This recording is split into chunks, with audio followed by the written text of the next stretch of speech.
কিছুদিন পূর্বে আসামের মাননীয় মুখ্যমন্ত্রী শ্রী হিমন্ত বিশ্ব শর্মা ঘোষণা করেছেন সমগ্র আসামের জন্য ইউনিফর্ম সিভিল কোড চালু করবেন এবং এটা পরবর্তী বিধানসভায় উপস্থাপন করবেন। এর জন্য আসামের ধর্মপ্রাণ মানুষ, বিশেষভাবে মুসলমানগণ অত্যন্ত উদ্বিগ্ন। তার কারণ আমাদের দেশে হিন্দু, মুসলিম, বৌদ্ধ, জৈন, খ্রিস্টান, শিখ প্রভৃতি ধর্মাবলম্বী মানুষের নিজস্ব পারিবারিক সামাজিক রীতিনীতি আছে, বিশেষভাবে বিবাহ বিচ্ছেদ, সম্পত্তি বন্টন ইত্যাদি ব্যাপারে, এবং যেগুলোকে পার্সোনাল ল বলা হয়।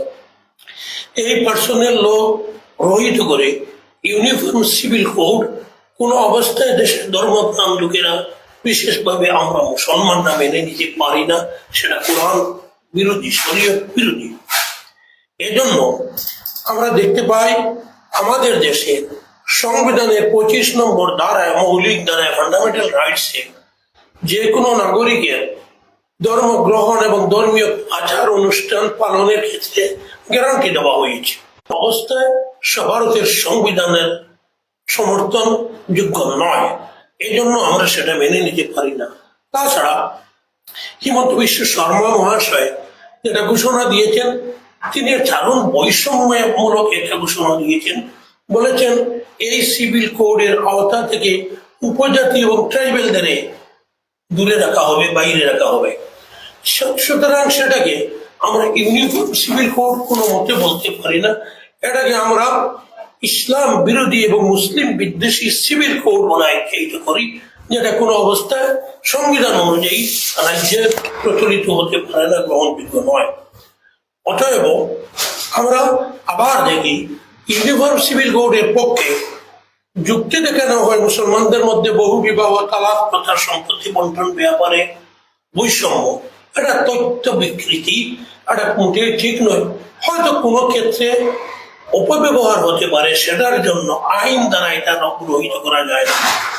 বহু বিবাহের ব্যাপারে 1961 খ্রিস্টাব্দে ভারতের registrar general of Indian social স্টাডিজে পরিসংখ্যান অনুযায়ী হিন্দু, বৌদ্ধ, জৈন, খ্রিস্টান, শিখ এবং মুসলমানদের মধ্যে বহু বিবাহের যে পরিসংখ্যান প্রকাশিত হয়েছে, সেখানে দেখা গেছে মুসলমানরা সর্বনিম্ন স্তরে আছেন এবং উপজাতিরা সবচেয়ে বেশি বহু বিবাহের লিপ্ত।